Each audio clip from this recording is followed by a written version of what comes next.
you later. All right, hey, so we're here with my hairstylist. She keeps this hair looking very cute. Debra from Salon. So we're just going to talk to Debra about how she started in the hair business, what made her open her own salon, and her journey to being an entrepreneur here in the Midlands. So tell us, like, did you always love hair? How did you come about being, opening your own shop? I grew up in the hair business. My mom was a hairdresser, and I have family who are makeup artists, nail technicians, masseuses. And no, I did not want to be a hairdresser. I wanted to be an architect.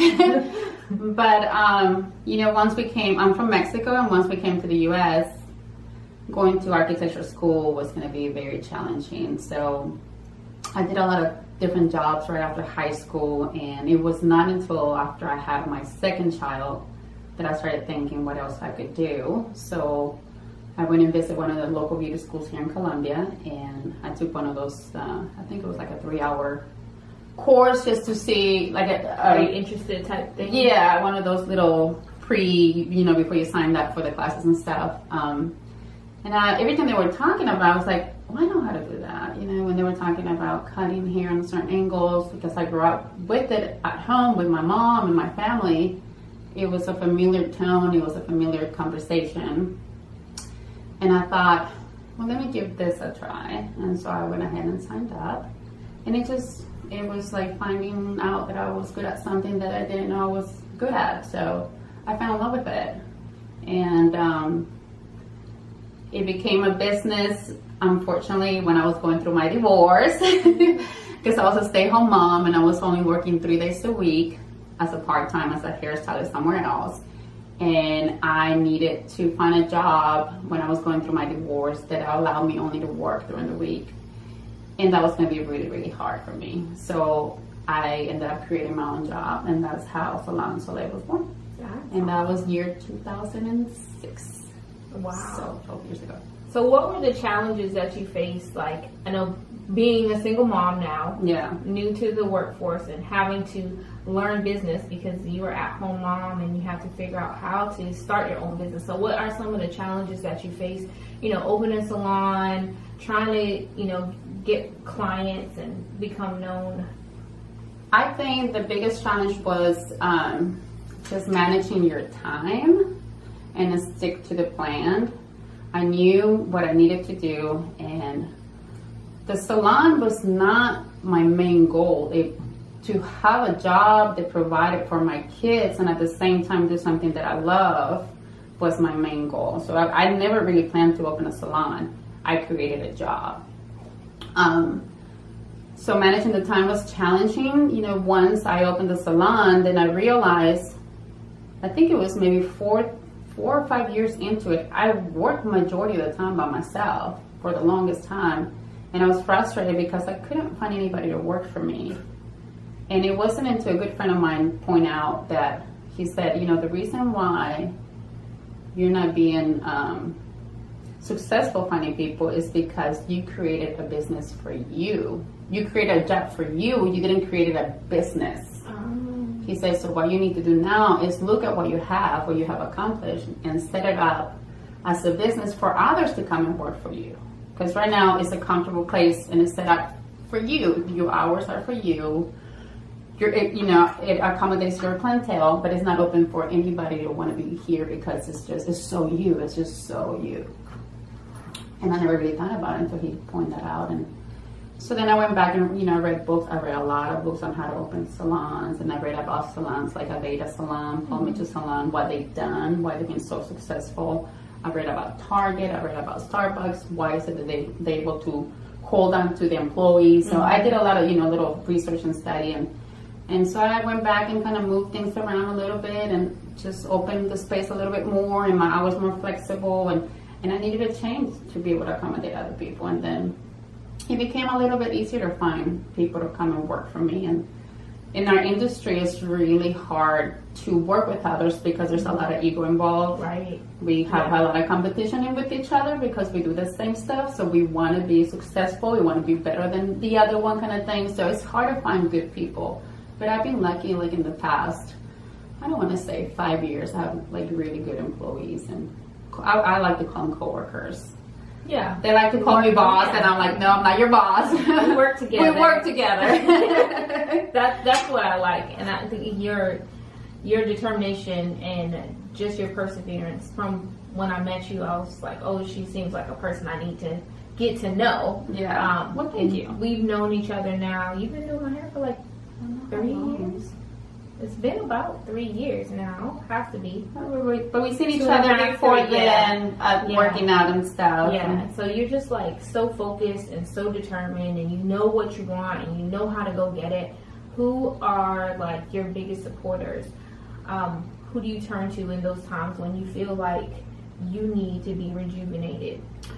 I give a lot of credit to my religion. I'm Christian, and I always focus on, I don't want to say the Bible because it's really hard to read the Bible, but I really do focus on my religion, and I focus on those moments when I'm under stress, or I feel a little bit of anxiety, or I'm feeling insecure about something I'm about to do.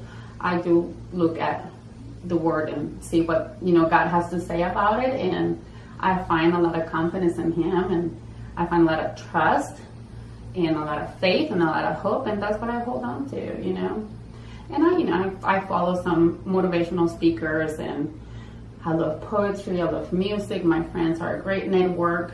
I don't have a strong family bond, unfortunately, so I don't have that network that I can go back and tap into. But I mean, right now with technology, you can find anybody or any help that you might feel like you might need. Yeah, it makes it so much easier to be able to reach out to people. Right. Because you have, like, it's not like, oh, I can't get to that person. You can send a Facebook message or Instagram message or whatever. I mean, you can literally Google or search anything if you feel, I'm just feeling depressed right now. What are the things that I could do to help myself? And I literally, like, I've done that in the past where I feel I'm overwhelmed. I have this, sensation of I want to cry and I just want to hide. I don't find happiness in anything. I've done that search and just find articles and just keep reading and keep reading and keep pushing and just try to find, the bright side of things and grab onto that, because there's no other way. Like, there's no other way. That's the only way. So what would you tell somebody who is like, I'm really thinking about opening up my own business? What advice would you give them, or what encouragement would you give them to, like, help them build confidence to go do what they dream? If it's something that is always in your mind and you don't sleep over it because you keep thinking about it and you feel so strong about it, do it. Anybody can open a business. It's a matter of just being successful or not.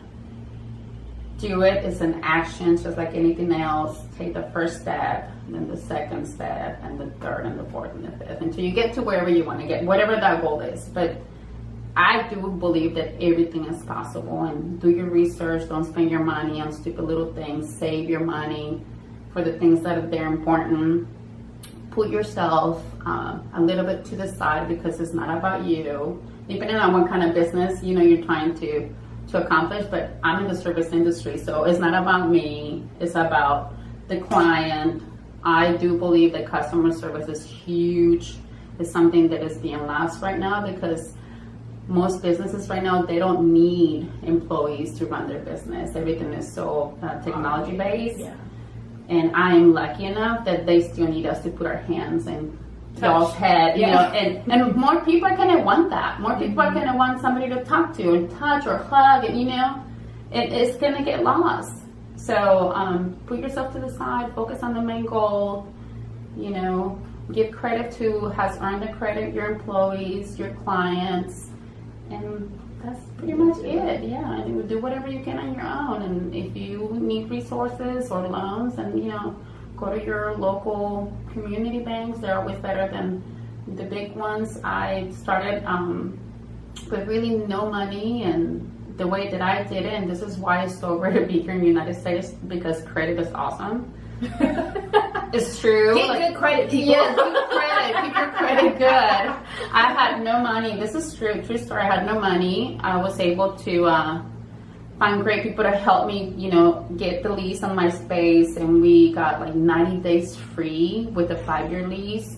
So I built the shop in 90 days because I knew that after those 90 days, I needed to pay lease. Yeah.